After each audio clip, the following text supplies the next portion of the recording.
Iran అధ్యక్షుడు ప్రాణాలు కోల్పోయారు. ఆయనకి సంబంధించినటువంటి వార్త నిన్న నేను పోస్ట్ చేశాను. మొన్న నైటే నేను పోస్ట్ చేశాను. నిన్న దాన్ని ఫాలో అప్ ఇచ్చాను.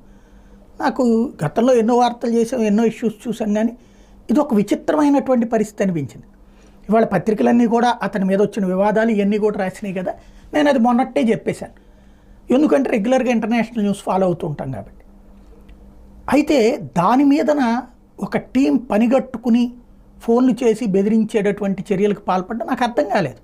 రాత్రిపూట నేను 9ంటికి 10ంటికి అట్లాగా సైలెంట్ మోడ్లో పెట్టుకుని పడుకుంటా.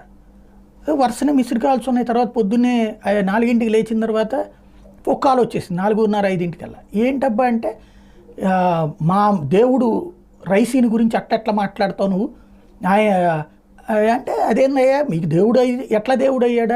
ఆయన దేశానికి అధ్యక్షుడు కదా, మత పెద్ద అయితే కనుక ఓకే, దాంట్లో తప్పేం లేదు. ఇప్పుడు మత పెద్ద